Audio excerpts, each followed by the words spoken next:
बढ़िया लागत यार के भाषा बा हमरे पचे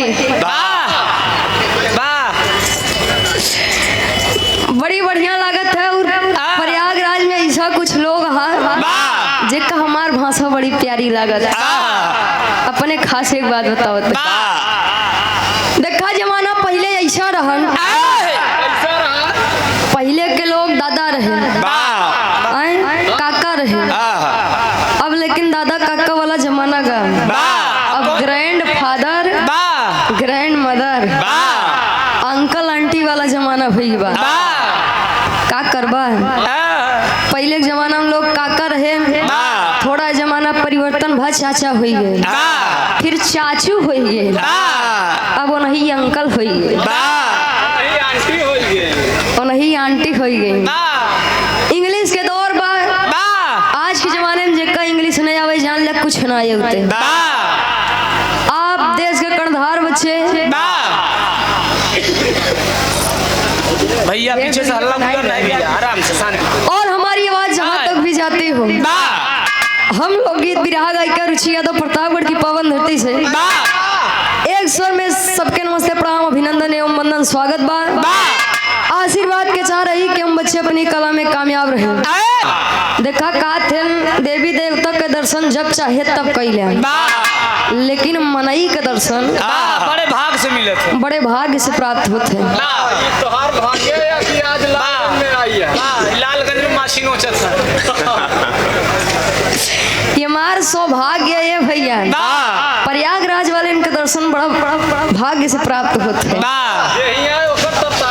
हाँ हो गए भाई भाई हाँ आप देखा कार्यक्रम दो ठीक रखा गा एक गावई वाला एक गावई वाली एक गावई वाला एक गावई वाली कहा थे जोड़ पे तोड़ न रहा तो मजा ना आया भैया। आप धर्म के चाचा जी बिरहा के बारे तो हर चाचा का भाव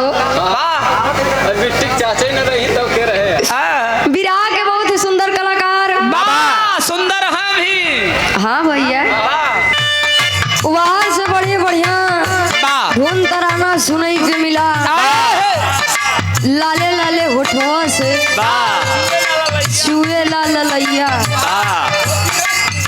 रस चुएला माई के वंदना बाबू के वंदना साथे अनोखा प्रसंग सीख मिला। बड़ी बढ़िया गीत के संकेत करत है कोनो प्यार में धोखा खाया हुआ लड़का बताए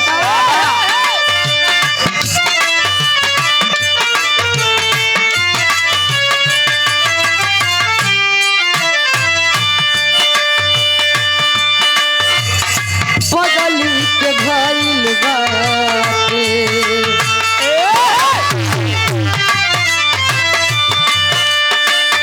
पगली के भइल बाटे पागल के दासा पगली के भइल बाटे पागल के दासा पगल के भइल बाटे पागल के दासा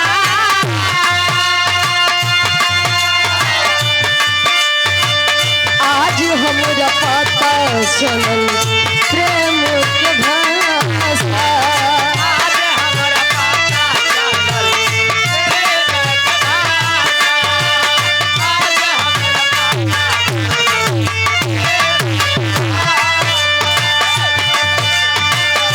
पगली के भइल बाटे पागल के दासा आज हमरा पता चलल प्रेम के भाषा। अरे रोते रोते मिले हमसे आइल बड़ी रोते रोते मिले हमसे आइल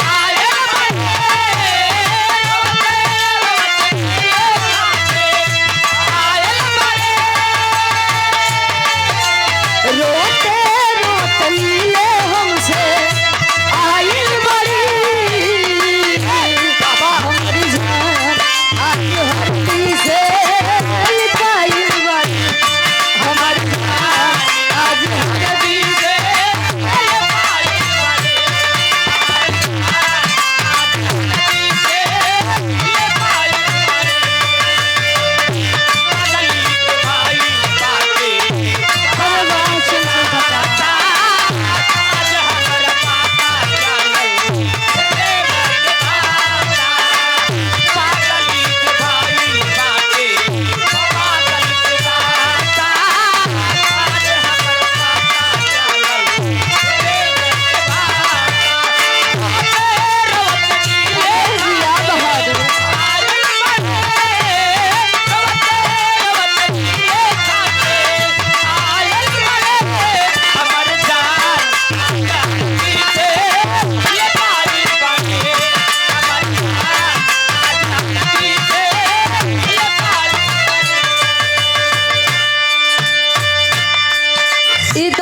चटनी अचार सलाद हो गया। वाह वाह जैसे दाल चावल के साथ चटनी अचार सलाद मिल जाए तो दो चार कवर बेमन का खिलाते हैं। वाह लेकिन आज इस मंच के माध्यम से बिटिया वो बीड़ा वादनी सरस्वती माई की याद करे। कैसे भैया? का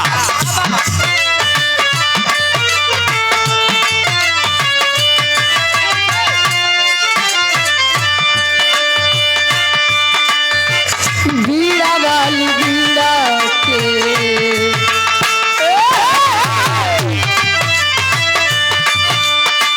बीड़ा वाली बीड़ा के बजा दाय माई बीड़ा वाली बीड़ा के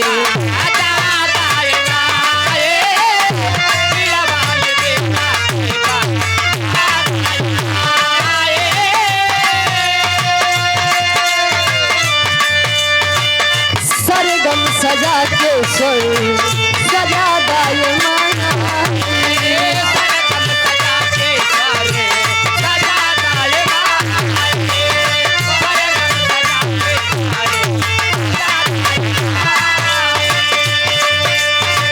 बीड़ा वाली बीड़ा के बजा दाय माई सरगम सजा के सोई